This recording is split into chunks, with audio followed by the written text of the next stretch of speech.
Afternoon, I'm now going to call the Wednesday, December 11th, 2024 meeting of the Norfolk County Commissioners to order.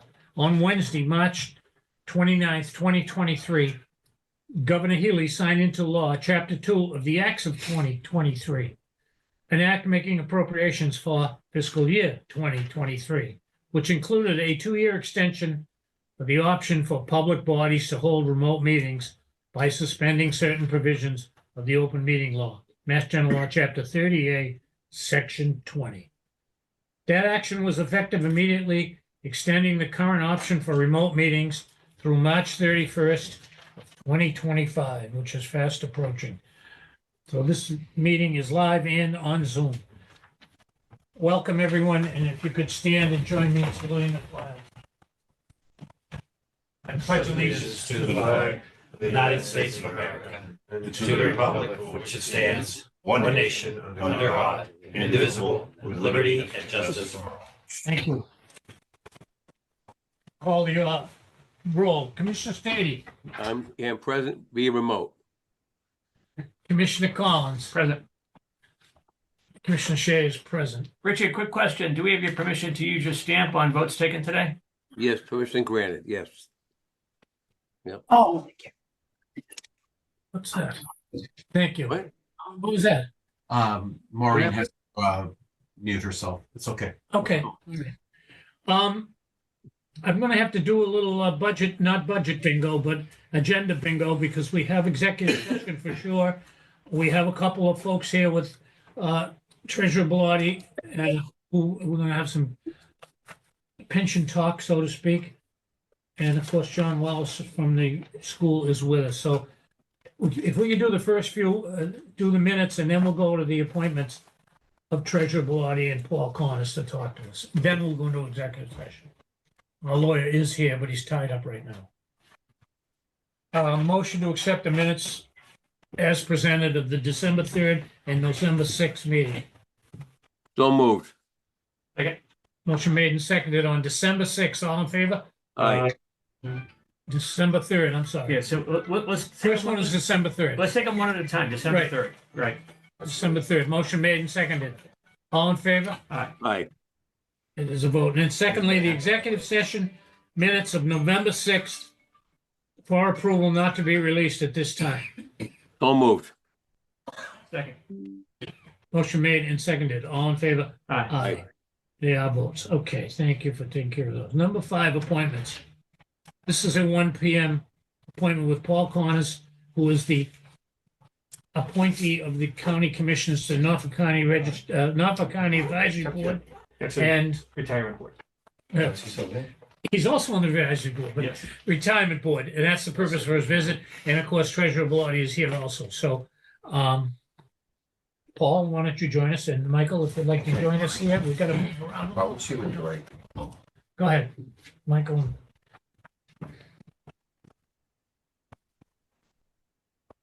Good afternoon. Good afternoon.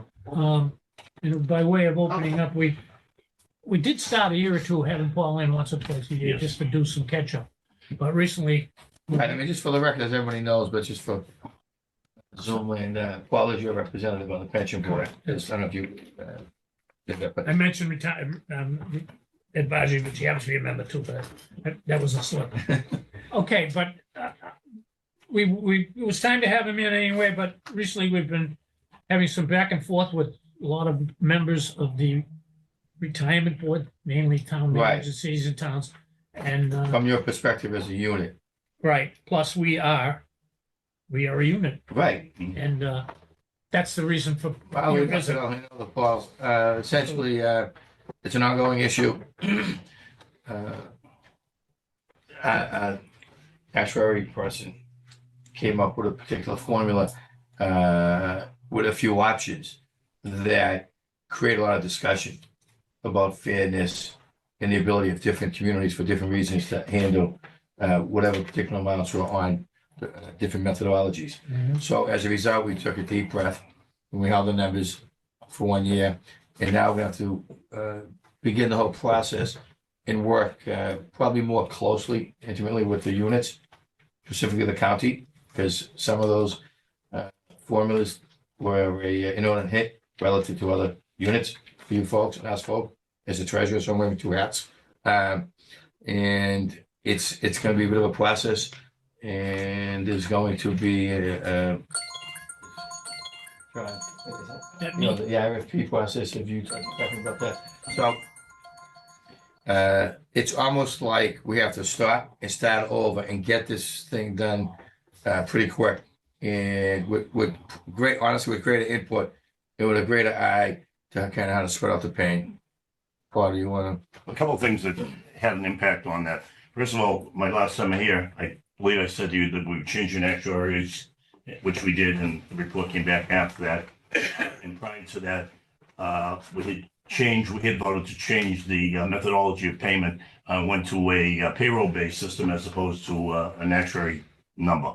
And the payroll base really spikes in most communities, not the county so much because of, and we don't know what the reason is the spike happened in the county.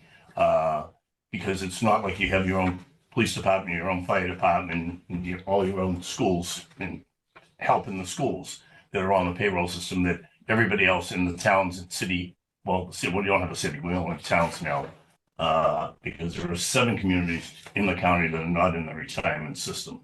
So they're not impacted. But we are working with the other communities. We told the other communities if we would get together with them. We voted 2 months ago to set up a meeting within 2 months, which is going to be in January, to meet with all the town administrators, town managers, or executive secretaries, whatever they have for titles now. To meet with all of them to find out where the cause of this spike came from. We don't know where it came from yet either.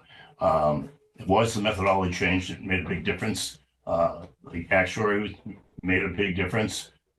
We have committed to looking to go out to bid for a new actuary and get somebody on board to have a different set of eyes on this. We're not adverse to spending the money to do it because we want to get it done right. We are working with the communities. We held the line for this year on it. We're just waiting for Parrick's approval for what we did.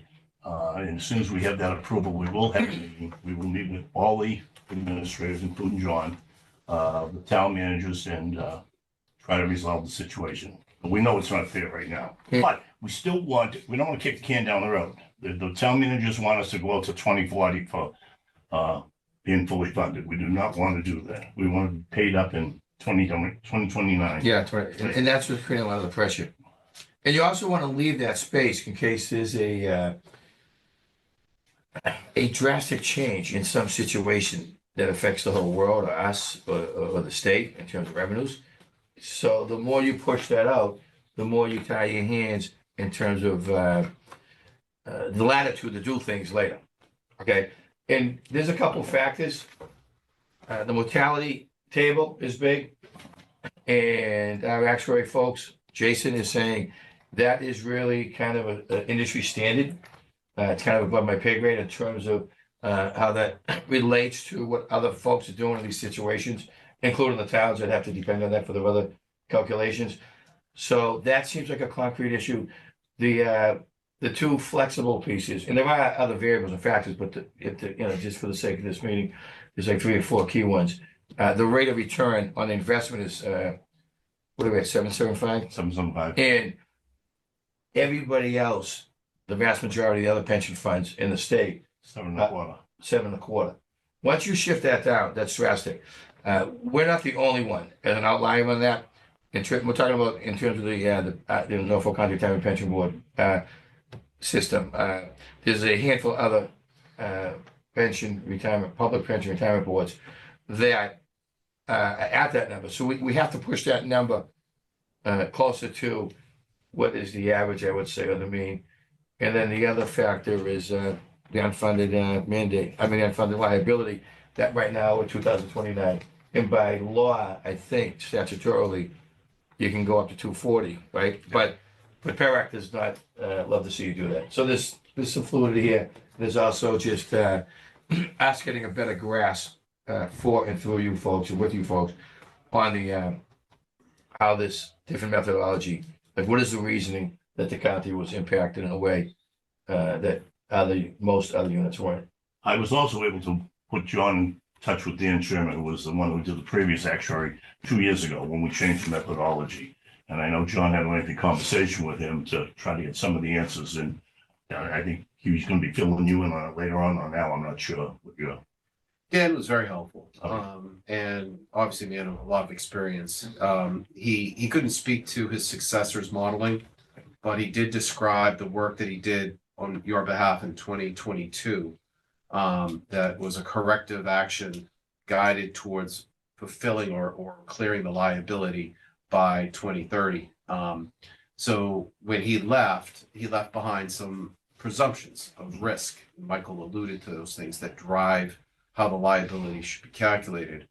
His successor, whose name I don't know, so I'm afraid I'm not trying to elude the name, but Jason Feingold? Jason.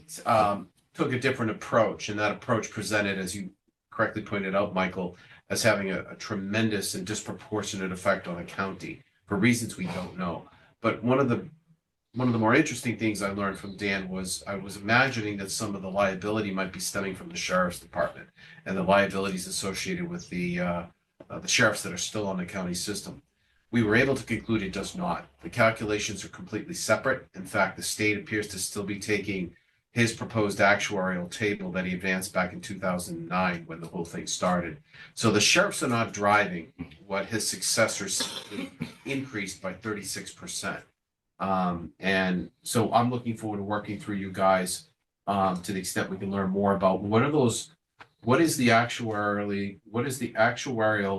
risk table going to look like? Why would we bake in large percent increases that are on the front end. on the front end that would treat any system different than another? Is what appeared to be the case this time. So I'm grateful the retirement board decided to take a step back, settle in on the FY26 model, which is acceptable. That's still going up $158,000, but it's a lot better than what was seen. So we look forward to seeing some new numbers when they come out and understanding what those risk calculations are.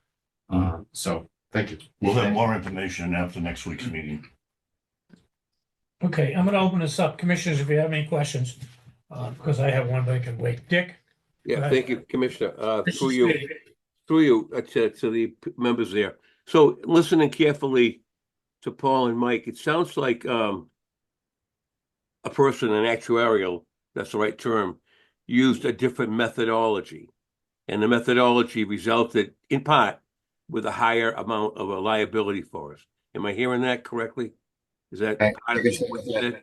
Well, and then you can. In some cases, but not. I would say that might be a fair or unfair assessment because he may be considering a different timeline than Dan did. There might be more pressure now. As Paul alluded to, there's a sentiment that, we kind of kicked the can down the street because of current financial situations. But at some point, that's going to have to be dealt with. He probably baked in that more compressed timeline. That is my. There's mortality table. No, okay. I mean, okay, that was my fault. Maybe I'll be clearer. Paul But had you're said, right, though, that Paul said he considered payroll versus some other method. He took a different approach, right? And I'm thinking, why? I'm just aren't there certain benchmarks in the trade that you're supposed to use, or can each person take a different view? That's what I'm trying to sort out. This No, complicated, that's Dick. That's the question. That's kind of that's why we're at this point, because my sense is that it's probably not as much an issue as we think it is, but we want to make sure. The mortality rate changed too, I think, Paul, in a way that how do I say it? He took a new view at it and came up with a different kind of People are living much longer than. and there's a whole public safety piece of this too, outside of the county. Group 4. And most communities will pay in on the actuarial base, not pay. No, we'll pay on payroll, not actuarial. And you have the option of doing that with PERAC. But And we did that want to as a bring it back system. to everybody's all the same. They're trying to get all the systems to be based on the same methodology, whether it's payroll or actuarial. Okay. Now, I'm not trying to be, one more comment if I could, Chairman Shea, just real quick. Just, from my viewpoint, and again, as a moderator, I deal with different kind of entities all the time. The finance people in the different communities, unlike the managers, don't want this extended out. They've said, If you're gonna be 2032, make it 2032. Please don't push it out. They look at it as detrimental because again, more we push it out, the more the town has to pay. So just that viewpoint to bring to your point, you know. They're absolutely correct, Dick. They're absolutely correct because they're trying to plan for themselves. Right. On overrides, whether it's be new schools or whether it's their unfunded liability, Right. they want to get it over with, and they They do. see the light at the end of the tunnel, and we're trying to accommodate them. I mean, it's not just pointed out to help us all out. Not an easy thing. It's a balanced test. You know, you got our job to do. I appreciate your comments. I apologize for not being in it today, but being not under the weather, I didn't want to come in. But thank you. Thanks for. I'll look forward to more input. Don't worry about it. But Dick, Thank you just said in one word, it's a balancing act. Yeah, Where you're gonna put the pressure points. I got it. Thank you very much. Thanks. Thank you, Commissioner. Joe? I have a question. All in the same boat, so to speak. All 107 public retiree systems, they're Correct. based on the same rules. Are they based on the same calendar when this is done? Does PERAC say it's got to be done by 29 or it's got to be done by 35? Or is there a general law that governs it? I cannot, PERAC is trying to hold all systems to the 2029. which probably Yeah, also- is good management from their perspective, Right. but faced with these, But so there is a general law that Right. can you add another 10 years? That's on the books. But I think, okay, so but PERAC is trying to said be, don't do that because yeah, because it's it's not good probably, management. Okay. yeah, especially for bonding and everything, because again, it gives you leeway later if something. Okay, all right, I understand, but Plus, we're all and under more the importantly, as same. Paul said, people plan out budgets and they're already anticipating that money being, And we're all overseen by PERAC. That's my point.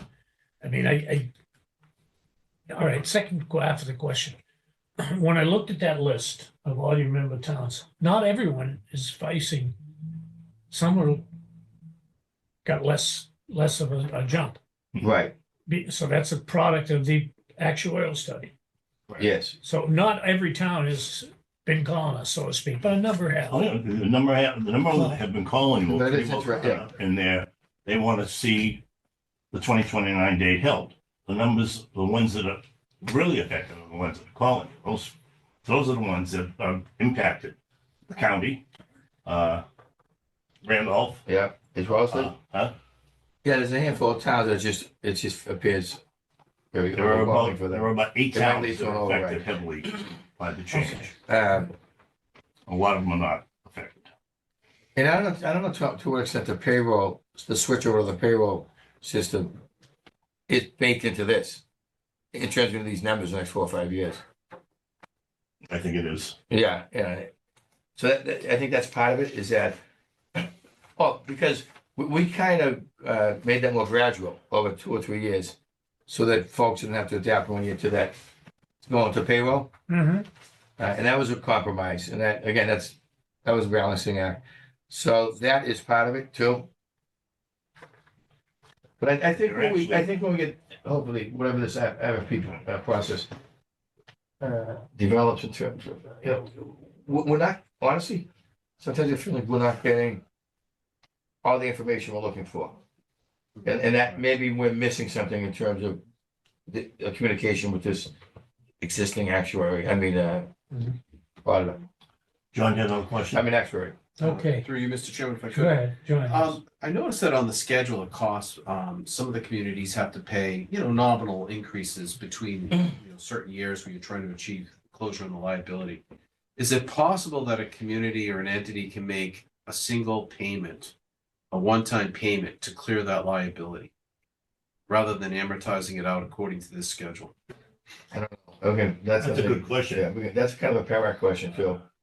And it may affect how, I hear what you're saying. So for example, the city of Quincy paid off their retirement debt. They wrote the bond, so they took the whole thing, Right. bonding package, one payment, it's done, but they're making payments Mhm. on the bond.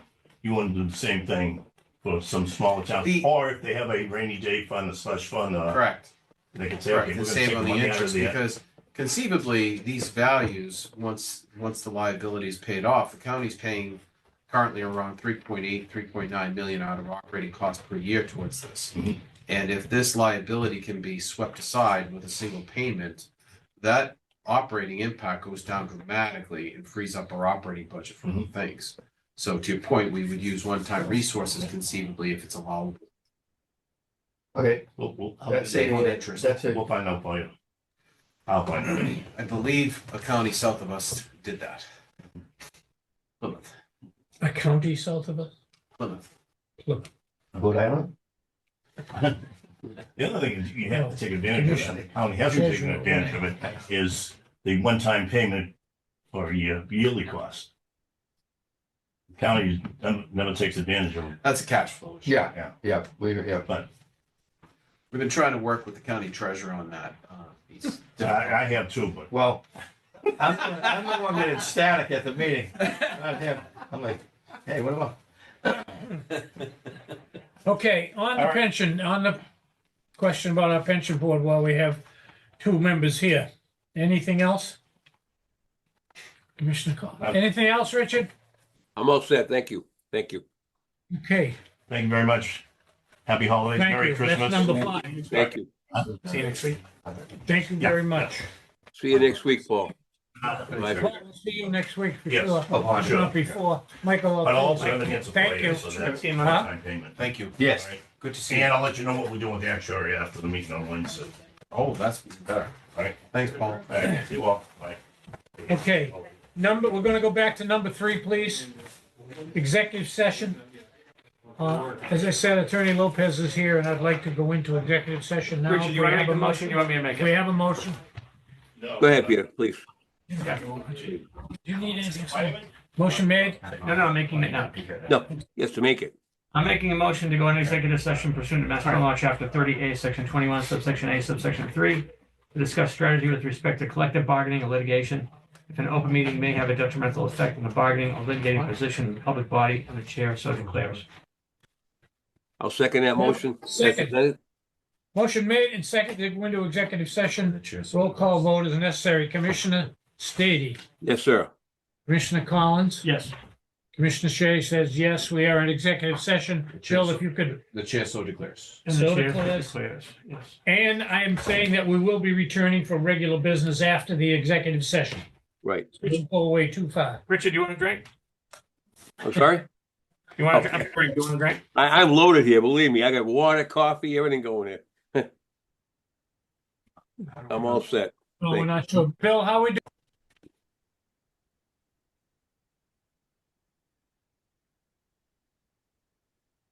How do you do, Bill? You're all set, sir.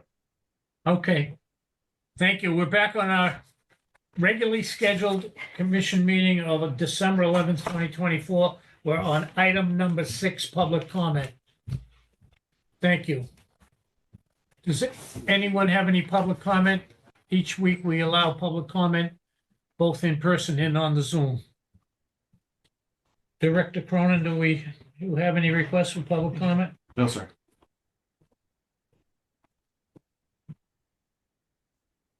Last call for public comment. Seeing none, I'm going to old business. We have no old business. Number 8, personnel matters for consideration. Richard, do you have those or you want to read them? I do. I have one. I have just one. Is that Yeah, right. all there is? There's a FMLA. Yeah, Yeah, right. Mr. Chairman, I thought we acted on this before. We did, and he couldn't, Oh, the start date we gave him had been pushed back. Yeah, okay. All right. That date, right. Okay, sounds good. All right, so I'll be very pleased to move for the motion, the notice of appointment of Clifford Lovelace of Mattapan, Mass. As foreman plumber at the rate stated this time. The effective date for this gentleman is 12/16/24, and he'll be replacing James Reagan. So moved. Second. Motion made and seconded, all in favor? Aye. All right. It is a vote. Also, I think I have to note for the record, move approval of an FMLA effective 11/26/24, code 11-02. So Second. moved. Motion made and seconded on the FMLA request, all in favor? Aye. It is a vote, thank you. Don't have the payroll. You'll have to do that, Number Peter. 8, we have the payroll and expense warrants, Commissioner Collins. Yeah. Where'd it go? Uh-oh. I had it. Okay. All right, hold on. Oh, wait a minute, we're not gonna go far. I've seen it myself. I have it. It's here somewhere. I usually do it. I don't have, it wasn't sent to me. Let's see. Somebody wants to send it. I'll be glad. I think it's in here. Let's see.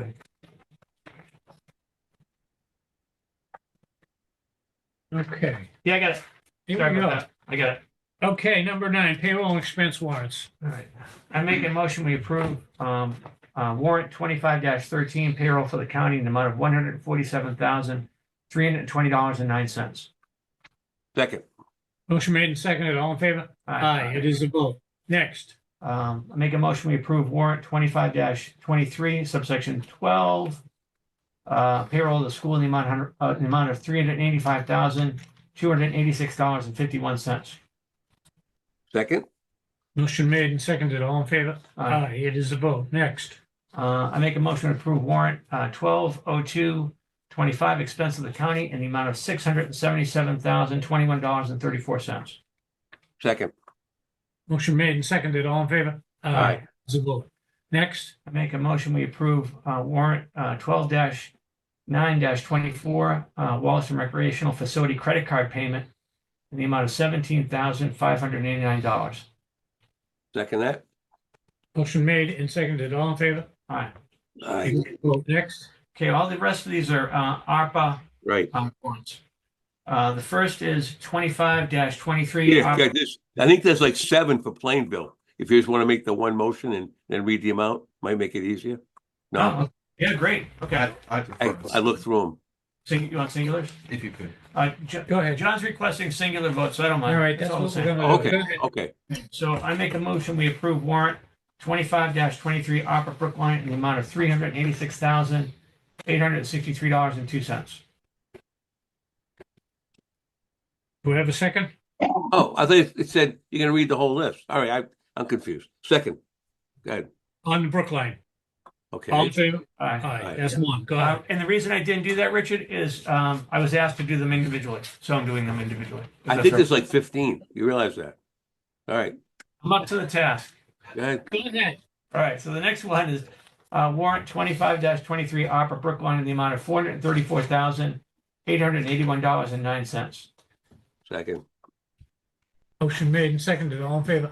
Aye. It is a vote. Next. And the next one is warrant 25-23 Opera Medfield in the amount of $12,100.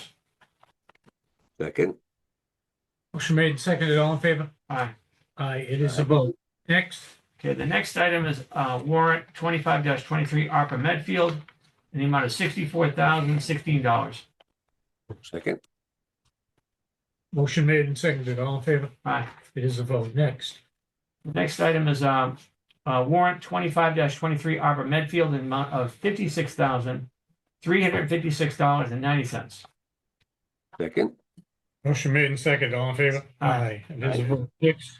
The next is warrant 25-23 ARPA Cohasset in the amount of $924,155. Second that. Motion made and seconded. All in favor? Aye. Okay, Pass it. and the last bunch are all Plainville, but I will take them one at a time. Warrant 25-23 ARPA Plainville in the amount of $145,549. So moved. Second. Motion made and seconded on Plainville. All in favor? Aye. Go ahead. The next is 25-23 ARPA Plainville in the amount of $43,718. So moved. Second that. All in favor? Aye. Aye. It is a vote. The next is 25-23 ARPA Plainville in the amount of $33,647.63. So moved. Second. Motion made and seconded on Plainville again. All in favor? Aye. The next is 25-23 ARPA Plainville in the amount of $256,593.67. So moved. Second that. Motion made and seconded. All in favor? Aye. Aye. It is a vote. Next. Next is 25-23 ARPA Plainville in the amount of $65,714. So moved. Second. Motion made and seconded. All in favor? Aye. It is a vote. Next is 25-23 ARPA Plainville in the amount of $22,536.70. So moved. Second that. Made and seconded. All in favor? Aye. It is a vote. And last is 25-23 ARPA Plainville in the amount of $521,646. So moved. Second. Good Motion job. made and seconded. All in favor? Aye. Aye. It's a vote. There goes the town of Plainville. All set? Do they have any more money coming? Good. They're done, okay. Next is upper warrants for approval. We did, next is report on American Rescue Plan Act. We pretty much given that, or do you want to have anything else to say? I'll briefly, On give- ARPA? I will spare the commissioners reading the justifications for each of the ARPA awards that were just provided, but I will state that this batch of 13 ARPA awards totaling $2.976 million is pretty much the final end or near end of the ARPA award funding. The perspective we have right now is to close out about 3 to 4 more applications that have been in the portal. They total close to $2 million. Those will likely be in place by next week, and that will be the end of the award phase for this grant. The reason you're seeing a lot of these come together at the last minute was because we had to intensify the oversight and direct action with some of these applications. Brookline, for example, as the commissioners know, have had some issues associated with getting responses back to Clifton Larson on requests for information. Plainville was done as a batch all at once. The consultant working with the town did a great job wrapping all those up. Medfield has a couple of other items beyond the ones you see today. And Cohasset, unfortunately, was a death in the family, and that particular grant award had to wait a couple of weeks. They have a little bit of money after that. So we have a meeting tomorrow to look at the final pieces, and there literally are about 6 more pieces or applications that we'll be looking at to bring to the commissioners to wrap up the community's access to the program. Over the next 2 weeks, the commissioners will hear more about closing the ARPA period of award. I'm in the process currently of preparing the last few county applications associated with the ARPA program, including a couple of excess capacity awards. So we're very busy with ARPA. We expect to have some activity all the way up until December 31st, 2024. Thank you, Commissioner. Great job. Great job. So much for ARPA today. Number 12, report from the procurement department. Nothing today. Nothing today, so we don't need Maureen to come in, okay? Nothing from the procurement department. Number 13, September 2024 trial balance for exception. In your packet is your trial balances for September. Any questions? You have the number there, Commissioner? Does Peter want to make a move? Or you want me to do it, Peter? You can make the motions, okay. It's always so tricky to see. Yeah. I think they delight in making it small. Is it 18,543,933.61? No, it's 43. Where am I? It keeps jumping around. The trial balance is $43,490 and two. Wait a minute. 43 million. $43,490,002.95. You got it. I had the wrong one. Thank you. So I'll make that motion. All right. It's not a motion to approve, it's to accept, right? Yes, I'll second the motion. Motion to accept. Right. Just to accept. Okay. Acceptance of September 2024 trial balance as presented. All in favor? Got it. Number 14, fiscal year 25 second supplemental budget and transfer request. Director Cronin. Thank you, Mr. Chairman. Bill, if you could pull up the spreadsheet that I prepared. Commissioners are customarily that are accustomed to seeing.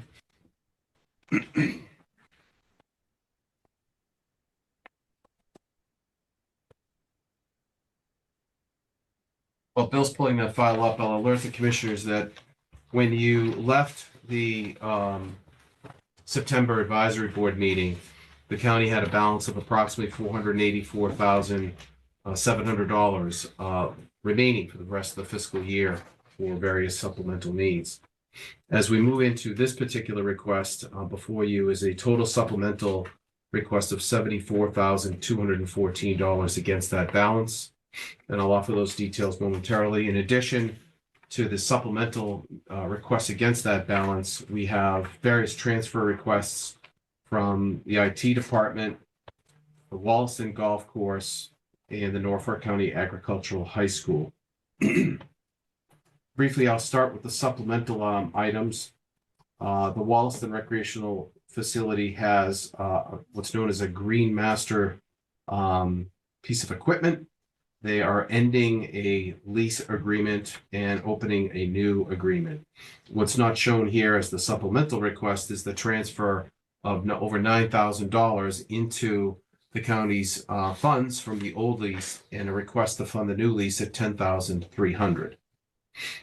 The Register of Deeds has requested a total of $105,000 to be funded from FY25 dedicated deeds excise revenue, $75,000 from printing, $15,000 for miscellaneous contractual services, $3,000 from stationery and office supplies, and $12,000 from miscellaneous supplies and materials. That fund is separate from the supplemental that I just referenced. Earlier this year, we were notified our group insurance costs had shifted upward. We have a request to modify our funding upward to the tune of $11,578.90 to offset these cost increases for Medex Plus and the Freedom PPO. Within the commissioner's account, we are looking to fund $172,000 from ARPA interest to fund the architectural services of the Dedham Superior Court project. The commissioners may recall that $2 million was authorized for that project back in September from our capital improvement fund. We are poised to, working with Habib Associates, use them and their services to marshal through the RFR for this project, and ultimately, once the contract is awarded, to work with the vendors and our facility supervisor to manage the project. These funds would be eligible for reimbursement from the state. The next item is $4,000 to offset Dedham District Court architectural services associated with the recent bid for building management services. Our emergency reserve was expended. We look to replenish $18,336. These reserves were expended through a combination of contract services as well as unexpected expenses associated with the county's recent cyber attack. Furthermore, we're looking to fund a separate line of $30,000 to represent the total amount of expenses according to our deductible and our insurance plan for that particular event. Please note that the county's full obligation associated with the event will not exceed $30,000. So in total, as you can see, we're looking to fund $74,214.90 from the supplemental balance, $172,000 from ARPA interest, and the request from the register of $105,000 from the dedicated deeds excise revenue projected in FY25. With regard to the transfers, I will yield to John Wallace. He is here to explain any of the costs associated with the transfers for the schools. I will state within IT, Sam Evans, who is out today, is offering internal transfers to help offset costs associated with the cyber attack, including a $20,000 cost for new PCs, an $8,000 cost for new software associated with that as well. So he's using existing resources to offset those expenses. Let's see, there was one other one. I believe that concludes the transfers. And again, I defer to John Wallace, who's with us today, for any questions relative to the Aggies transfer requests, and there are quite a few on the list. In total, the county is looking for approximately $1.2 million in supplemental and transfer costs for this particular supplemental exercise. Thank you. Okay, Commissioners, any questions to John Wallace regarding anything in the agricultural school side? Anything at all? Preferably budget questions. Fine. Are we all set on the Aggie request? Yeah, I'm fine. Okay. No questions, Commissioner Collins? All set. I have none. Sorry, Chairman, when it's appropriate, I'd like to address the registries. Yeah, we're gonna get there. Absolutely. Okay. No questions, Sean? Yeah. I'm sorry. Next is the registry. Marguerite, if you want to come first, Thank you. we Appreciate have some correspondence here.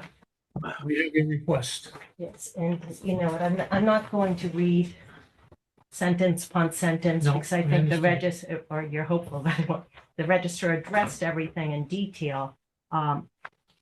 The request today, 105,000, really represent a minor delta from last May's approved budget. And the difference is $35,000 from the approved budget.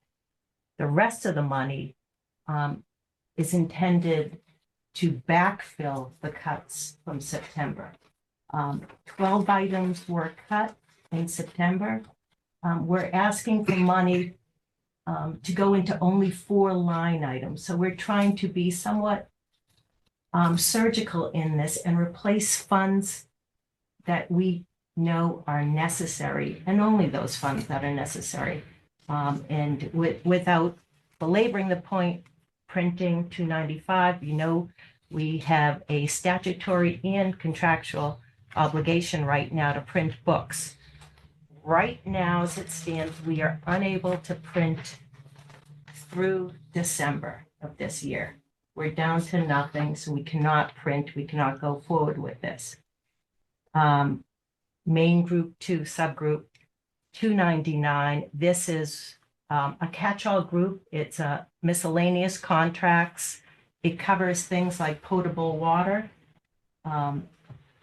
iron services of Iron Mountain, and that's to back up our data and deliver it off-site to a secure facility. And again, given what has happened, we cannot overemphasize the importance of this service.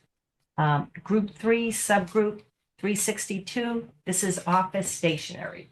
We are currently, within the departments at the registry, moving some items such as pens into other items, imprint ribbons from one recording station to another.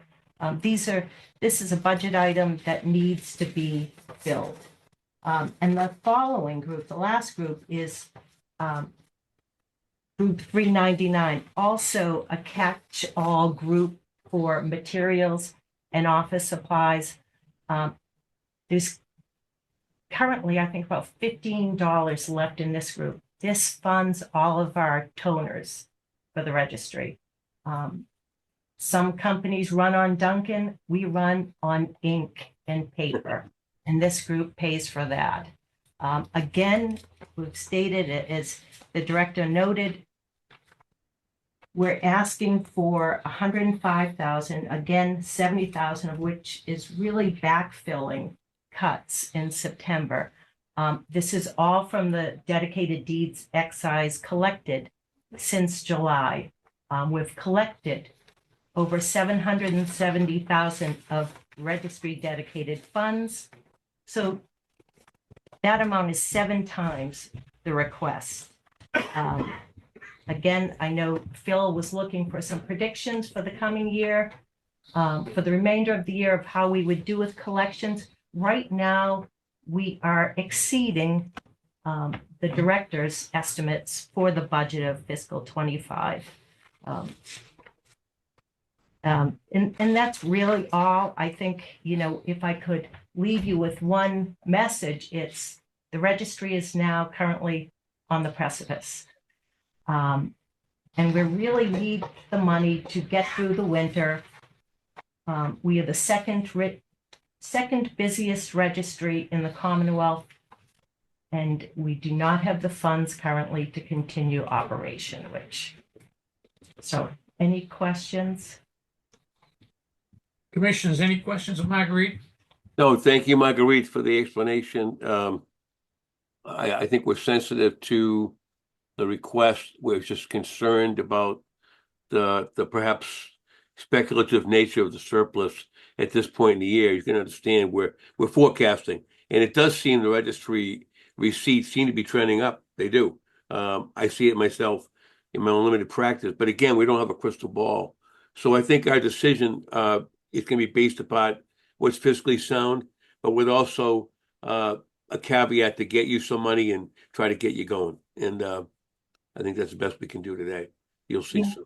Okay. I want to emphasize it's not speculative. We've collected a sum certain of deeds excise from July through the end of November. I delivered the money yesterday to the treasurer. So it is according to the statute, is supposed to be set aside for the registry operation. So I just want to, while I don't know how many books should be printed in December, I don't know how many toners we'll use. The collections to date are a sum certain. So, I hear you, Marguerite. okay. Any other comments or questions? Just to, Go ahead, Commissioner. Joe, so, Mike, I just want to, be clear, because so the request that you're making today, that's on top of the 2.5% from last year, right? Well, that would be $35,000 above the approved budget. Okay, yeah, but, right, so it's on top of the statutory 2.5 increase from last year. From what was spent last year, correct? I assume those were John's numbers. I don't know. I haven't seen the closeout numbers, so I assume Okay. they're in there. Okay. We've requested the numbers, but have not received them. So regardless, I think it inures to everyone's benefit that the registry remains operational. Mr. Chairman, Go ahead, John. the registrar's budget was amended in FY '25 back in September. The actual spending based on FY '24 was announced publicly, and the calculation of that number plus 2.5% was voted upon, to your point, Commissioner Collins. So we'll refer the first assistant registrar to the meeting minutes if she's looking for the actual numbers. Okay, Thank you. all right. Thank you, John.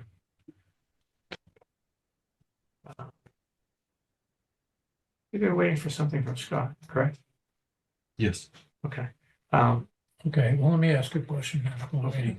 Okay. Marguerite, I'm looking at some of the background here, and the original request talked about totals fiscal '24 and then, except at the beginning, fiscal '25. We're talking about fiscal '25. There's Yes, no sense of talking about fiscal '20. Well, we can use it as a, sure. but in this, that was confusing to me.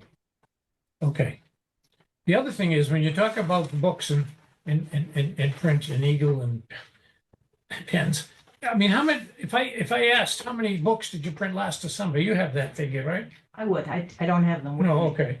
Or how much you spent on with toner, et cetera. I have what we spent on printing for last fiscal year, Mm-hmm. if you'd like that. Well, I'm not gonna hold this up to ask for those specifically. No, I'm just- you You know, have to base it on something. But yes. Printing is casts a broad stroke. Well, most of this is for printing of the books, registry books, which the records are Okay, in. Last year, we spent over 167,000 on books, on books. Well, or printing and all printing, and again, I think it was noted in the registrar's letter, there have been changes to certain laws, for instance, the homestead law. Our pamphlets, our informational material that's dropped off at every city and town hall is out of date. Mhm. We haven't updated that, we didn't need to, for 11 years, or over 11 years. The last change to the homestead law was 2011. I think the taxpayers deserve up-to-date, modern information that can inform their decisions. Okay, now we have an ongoing relationship, of course, with our advisory board, and they meet 2 or 3 times a year for these supplemental requests, correct? Yes. So, if we were to give the registry approve your supplemental request to go to the advisory board of 105,000, do you anticipate in May you would need more money? We may, just as the school may need more, but I think that our I'm not debt, asking the school.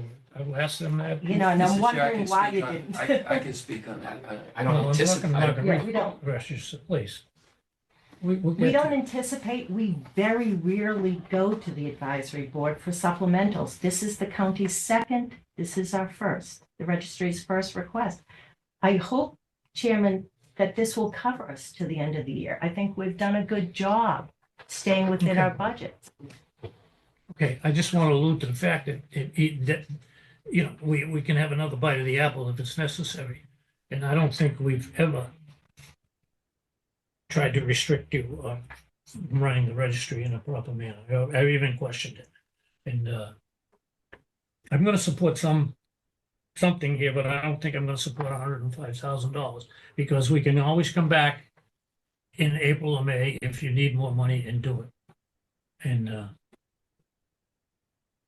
We'd appreciate whatever you find fit to give us, but we do think it's supported in the. That's what we're going to do today. We are Yeah. going to do it, Marguerite. We are. And again, the message we're trying to deliver is that if additional money is needed, you can come back again, and we will have. I know we have another advisory board meeting, in a few months. So, as the chair has said, okay. I appreciate that. Thank you. Okay, you're welcome. okay, commissioners, what about 105,000 for the registry for the supplemental request? What was the figure? I'm sorry. What the appropriate number based on? Oh God, was it? What's the number, Mr. Chairman? 65,000, 60? Half. I Yes. don't have, I'm waiting for the dollar. Are we waiting for that paperwork? Dollars and cents at the end. Yeah, we. I don't want to give you a broad figure. I want to give you an exact figure. Right, I know. So I don't have that in front of me. It's included now, right? Yes. Okay. Yep. Okay. Would you like to take a brief recess so we can come back with the figures? I see him rustling around out there. Yeah, it's not filled Oh, up. well, okay, while we're waiting for a figure, I will be in a 5-minute recess. Thank you. Okay, Thanks. 5 minutes? 5 minutes. 5 minutes. Go ahead. Back on the record. Thank you. Great. All right, so as a part of item 14, the fiscal year 25 second supplemental budget and transfer request, I'd like to make a motion to approve in part the register of deeds supplemental budget request dated December 5th, 2024, requesting the transfer of funds received and previously deposited in fiscal year 2025 into the deeds excise fund account as follows. Main group number 2, subgroup 295, printing in the amount of $37,500. Main group number 2, subgroup 299, miscellaneous contractual services in the amount of $7,500. Main group number 3, subgroup 362, stationery and office supplies in the amount of $1,500. And main group number 3, subgroup 399, miscellaneous supplies and materials in the amount of $6,000 for a total transfer amount of $52,500, which amount exceeds the amount previously budgeted under Mass General Law, Chapter 64D. And that's half the number that's been requested, and it's with the understanding that as the fiscal year moves forward, this can be there can be another supplemental can be voted. That's right. That's the understanding. As we said, if the need arises, and it may, and if it continues to trend up, we could move forward at a later date. So I'll second that motion as presented. Okay, on the motion. Any further discussion? Okay, I'm gonna vote on the motion. All in favor? Aye. It's 3-0. The motion passes. Okay, and then I have a further motion for the entire second supplemental budget and transfer request in the total amount of $1,169,776.92, which includes the motion with regard to the register of deeds supplemental budget request. On the motion for the total supplemental budget request of $1,169,776.92. Motion Right, made, seconded. All in Question, favor? I'll second it. So, Mr. Chairman, that's a different number then, right? And what was presented? It is a different number. It takes into account half the registry request. Okay. Yes. But no other change, other than that, no changes, right? I believe. Okay, Correct. There were no other changes. I'm fine. I second it. It's fine. Motion made and seconded. All in favor? Thank you. Yes. Aye. Yes. So, Marguerite, you need more money and everything's still trending right. Just come on back, okay? All right. Appreciate it. Thanks a lot. Thank you. Take care, guys. Okay, number 15. General scheduling discussions. I mentioned last week that the end of the year is here. That's a good thing. But we have a lot of ceremonial duties at the end of the year as well as budgetary, et cetera, et cetera. So I wanted to leave here today Yeah. with the calendar starting next Wednesday. Oh, okay. Yes, yes, All agree with. yes. And that to include year-end meetings regarding any subject as well as opera applications. We're looking for a meeting for the next County Commissioners Association meeting. And Yeah. we're looking for meetings regarding the swearing in. And we have made some phone calls to the state relative to when we should be sworn in, and we may need, Assistant Director Buckley is here to help us. And I'd like to come up with a calendar as best we can. And I need a reminder about what we do. Do we leave a meeting open at the end of the year, or is that it? Yeah. Yes, you do. We do, okay. So let's go with the easy one. How about next week? Let's start with that. Are we gonna start the meeting, have our meeting first and then, Yes, I'd like to start at 10:30 or 11. I know we'd be done then by 1 or 1:30. And then we have a little holiday celebration here at the commissioner's office. sure. How's 11? 11? Folks too, and department heads. That's the first thing. Is there anyone have any question about next week? That's the 18th, by the way. Yeah, 11 a.m. That okay? It should be, well, it depends on the agenda, but I mean, can't take more than 2 hours, would it? Next week? Oh, you never know, but I doubt it. I think 11 is fine. Peter, what do you think? 11's fine. Okay, that's next week. Okay. Now, the following week, Wait, are we taking votes on this? Or we just, we're not gonna take a motion. We're just gonna Planning. set Planning the and calendar. agenda purposes. okay, fine. Uh, next week is the week after that is Christmas Day. Right. Won't be meeting on Christmas Day. However, Okay, Scrooge. John, do you have the opinion we need to meet on the 24th or I 23rd? believe the commissioners can skip a week, a holiday week there. There are two holidays that week, the Christmas Eve holiday and of course Christmas itself. I would ask the commissioners to consider, however, the week of New Year's, that would be December 30th and 31st, allow us to post for both days. We don't know yet what your business cycle will look like from an ARPA perspective. Yeah. But it is the end of the ARPA cycle. This is the hard deadline set by the federal government, the U.S. Treasury. So we'd like to leave some room for any kind of last minute adjustments as well as year-end business that awaits you. So if it's permissible, we'd like to take liberty with posting two different meetings, one on the 30th at 1 o'clock and one on the 31st at 1 o'clock in the afternoon, New Year's Eve. Would it likely be one of those 2 dates? It may be both. I don't know. A lot of it depends on how the closure and the applications Over the kind of next 2 shake out weeks, over the next you'll 2 have more weeks. data, of course. Yep. Yep. I mean, Okay, by the 30th, we may be completely in sync and understand how ARPA is closing, and you'll achieve a closure of all your other agenda items on the 30th. We won't need to meet on the 31st. That's your choice. But this gives us the flexibility of having that last day just in case. okay. Mr. Chairman, Yes, Richard. through you, of course. Does John know how much opera money we have left over now after all these awards today? About 2 million, Commissioner. Okay, so probably the activity would be pretty light. Could I ask a suggestion as a way of compromise? Again, I'll put my Solomon hat on, Peter. I got no problem 1 o'clock on the 30th.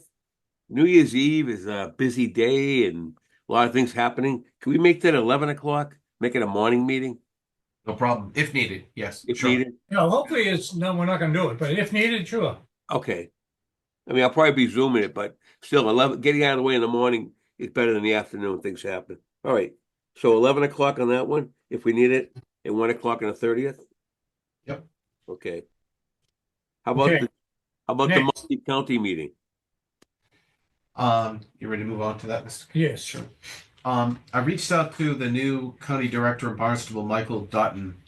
He's offering, as a host, a meeting in Barnstable County the week of January 13th, 20th, or 27th. So you can pick a date within any of those 3 weeks or dates, and I'll be happy to suggest any of them back to him for planning purposes. So it's Your choice. I can do all three, any of the three. I can't. Careful. No, careful. The week of the 20th is Martin Luther King Week holiday and also MMA. Some of us might be going to that. So That's that's a on bad Friday. week. I would go, I would lean towards the last week of January because we don't have Aggie board. There wouldn't be any Aggie stuff. We'd only have our one meeting. So we could do maybe the Thursday, the 30th or the 28th, Tuesday or Thursday, maybe, or Friday. I don't know. But that, to me, that's a better week, I think. Peter? I can switch to that. I'm going to attend MMA. That's the Friday though.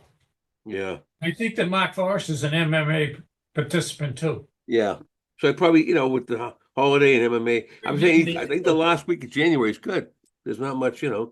Do you want to try it? The last week, try it? Peter, I assume you're fine? I just want to double check my schedule. Okay. But that looks okay, but I just got. Okay, before I make a call, I'll wait to hear from you. Okay. Fair. Next, swearing in. Yeah.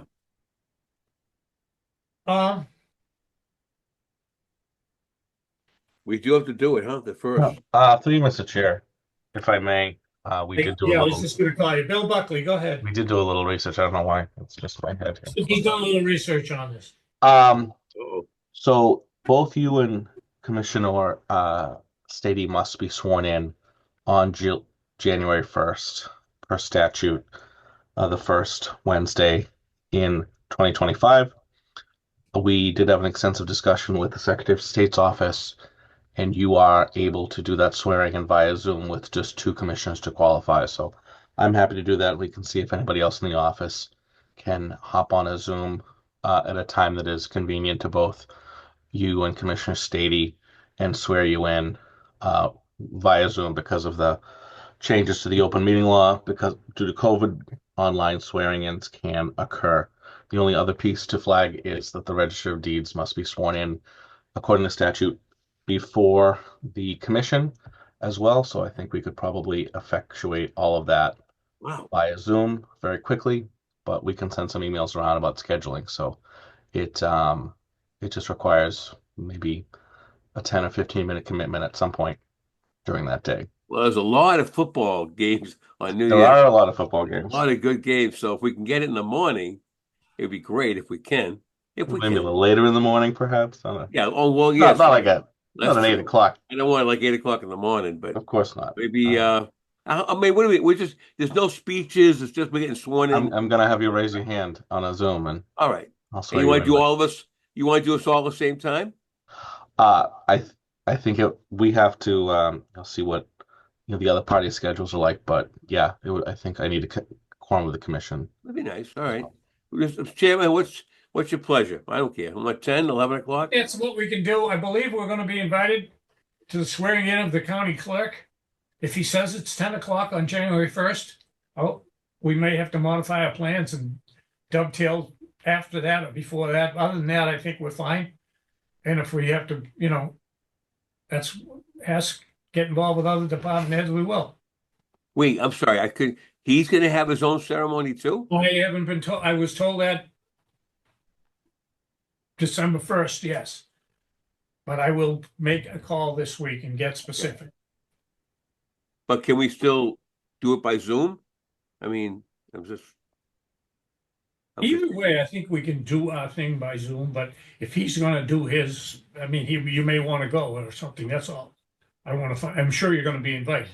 Yeah. I can't speak for him at all, and I'm not, Oh, okay. The option is there if you do not wish to appear. Right. We can swear you in quickly, understanding that it's a federal holiday and people have other things to do. No, it's funny. I ran into a newly elected rep, and they said the same thing. They have to because the statute talks about the first Wednesday of the month, right? And this year, the That's Wednesday. it. They didn't put any leeway in there. They could have said except for New Year's, but they didn't do that, But Okay, we got we'll play both available. available. I hope it doesn't. Yeah. You'll take care of getting the registrars, the commissioners to swear us in, Bill? I Yes. will. Michelle and I'll swear you in. Okay. Okay, thank you. Report of the county director. Thank you, Mr. Chairman. Just a few items. The commissioners may recall several months ago, the county made an application through our through the state-run program for electric vehicle charging station grant program. Over the last several months, I've been attempting to get some information from our carrier on how that application is proceeding. I know this particular program was important to Commissioner Stady, who I've kept involved on those email strings. We were recently informed that the funding from the state to support the program as applied for has been withdrawn and closed. So the application for that purpose is no longer active. The individual did indicate that on-street parking charging station programs were still viable, and if the county is interested in those, we should reach out to him. I wanted to just briefly let the commissioners know today what the status of that application was and get their consensus on next steps, if any, you wish to do. We can always circle back later if you'd like to and have a conversation. So essentially, they've run out of stuff. They've run out of equipment. I believe it's the funding The funding. from the state. So we're at their mercy. So if he wanted, I saw that, John. Excuse me, Mr. Chairman, if I may. Go ahead. I saw that you shared with me his discussion with you about street, and I'm thinking, how does that serve our purposes in the county? I don't understand it. I have a hard time envisioning that, Commissioner. Yeah, I mean, I don't get it. We're not a municipality with, No. we do own roads and so forth, but Yeah. we don't have extensive curb access where cars would ordinarily charge. I think that might not be the place for us, but No. I mean, I don't think we can. If the streets are public ways or towns control them, we don't have, unless it's a county way, and then you got, I don't know. I think the parking lots would have been so much better. That's too bad. Are there any other alternatives we can explore on this? I'm not aware of any at this time. The vendor seemed to indicate that a lot of the funding that was supporting the program has gone away, and I believe it was both federal and state funding. So we can certainly monitor the systems to find out if something pops up in the future, if that's what you wish. Who was the fellow? He was the former town administrator of Milton, and he then left to go into this whole field. Michael Dennehy. Michael Dennehy. Yes. I can reach out to Michael. I know he went to work for one of the companies. Yeah, he did. He was doing quite well. Would it make sense to reach out to him? See if he can help us out? I will be happy to do that and give you a report. That'd be great. He's still around. He's still in Milton. Yeah. Okay. I'll start on that one. The next item, I just want to let the commissioners know that, as you probably understand, we have begun our conversations with AFSCME for our upcoming collective bargaining negotiations. The contracts end June 30th, 2025. We recently held an introductory meeting to set ground rules, and I sent out a letter to each of the affected department heads, the registry, engineering, and facilities, to find out from them respectively if there's anything within the existing contracts that they would like to weigh in and contribute some thoughts on. I expect to hear their thoughts by, I think it's December 16th, prior to our next collective bargaining meeting. I just wanted to alert the commissioners that the registry of deeds, the registrar had come in a couple of weeks ago asking for or announcing his intention to post for a head clerk and a principal clerk position. With respect to following the handbook, the commissioners guided the register to follow the handbook. Following that meeting, our human resources director, Michelle Lebedini, reached out directly to the register and his staff, and she reports that as of December 5th, there's been some progress working with the register on each of these postings. Very briefly, the register presented his intention to post for principal clerk and a head clerk.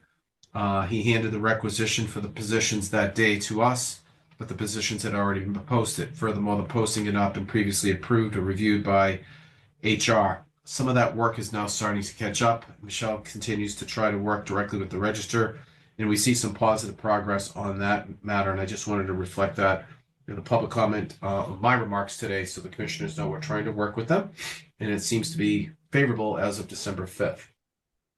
And then finally, another matter involving Michelle. I want to give her a lot of credit, and certainly, Michelle, you can join us on the call if you'd like. Several months ago, Michelle made an application to our loss control leader at Mega, who we get our Massachusetts Education and Grant Association work from. She made an application for, I think it was OSHA training. Is that correct, Michelle? That's correct. But to give the commissioners a little bit of insight on what happened next. Yeah, so just to give a little background on this, all current mega members are eligible to apply for up to $5,000 of financial support to implement loss control and safety initiatives. So the grant included training that would lead to increased safety, health, and well-being of our employees.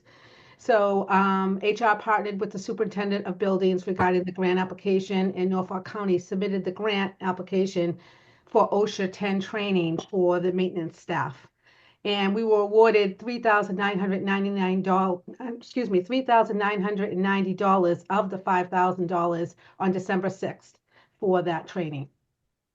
And I'm We have working with reimbursement process, so we'll go through the training, expend it on our fund, and get reimbursed. We'll take it. Nice work. But I wanted to thank Michelle. It was very nice work. These are the small things that really have an impact on our personnel, and certainly as a safety training component, I think it's well placed. So thank you, Michelle. Nice You're job, Michelle. welcome. That is all I have this afternoon, Mr. Chairman. Okay. Last call, any items not anticipated? I do not have any. Quick question, it's just real quick, but through you, of course, to John. Opioid task force checks, have those gone out yet? No, Yeah. sir. While we're in the space, thank you for bringing that up, Commissioner. While we're in the space of closing out ARPA, we're pretty much consumed with that exercise. Yep. I was going to pulse the opioids awards after the new year, if you don't Okay. mind. That's all I wanted to know. Okay, sounds great. Motion to adjourn, Thank you, please. Motion to adjourn. Second? Motion to adjourn is seconded. Comment that we are on our way to a 6 p.m. meeting at the Norfolk County Agricultural School. Yes. Motion to adjourn, all in favor? Aye. Thank you very much. Early